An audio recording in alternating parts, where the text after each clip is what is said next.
Commemorations are being held across the globe today to mark Anzac Day, the National Remembrance Day to honour soldiers from Australia and New Zealand who paid the ultimate sacrifice. Anzac Day is one of Australia's most important national occasions and is marked on April 25, the day in 1915 when thousands of Australian and New Zealand forces were killed at Gallipoli during World War I. Since 1927, the day has been observed as a public holiday, and in 1942, the first Anzac Day was commemorated at the Australian War Memorial to honour the war dead. The day not only marks the soldiers who lost their lives during World War I but for subsequent wars, including World War II. In recent years, the day has been further broadened to remember Australians killed in all military operations in which Australia has been involved. Remembrance ceremonies are held across the globe on April 25 at dawn. The poignancy of holding commemorative services at sunrise is to reflect the time of the original landing at Gallipoli. Prince Harry and Meghan Markle attended a dawn service commemorating Anzac Day at the New Zealand War Memorial near Wellington Arch in London. Reuters. Anzac Day 2018 in pictures. Commemorations are being held across the world for Anzac Day. Harry laid a floral wreath of red roses at one of a group of metal crosses near Wellington Arch in London. A handwritten note from the prince, attached to the wreath, read, "For all those who have made the ultimate sacrifice in pursuit of our freedom. Thank you, Harry."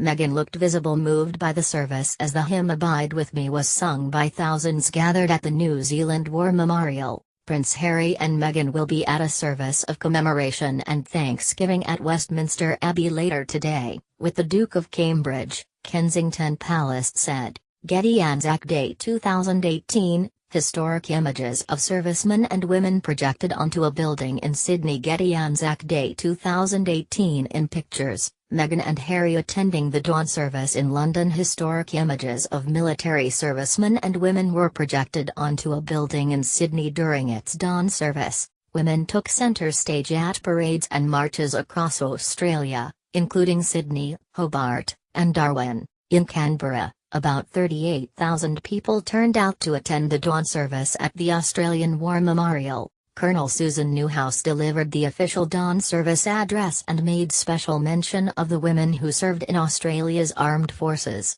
Getty. Anzac Day 2018 in pictures. Thousands travelled to Turkey's Gallipoli Peninsula for Anzac Day.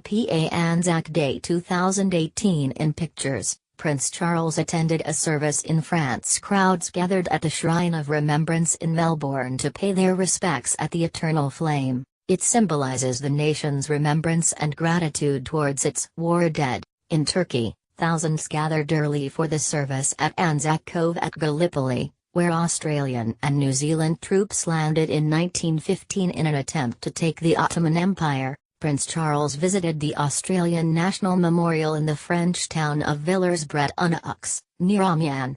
Some 2,400 Australians were killed in the battle to recapture the French town.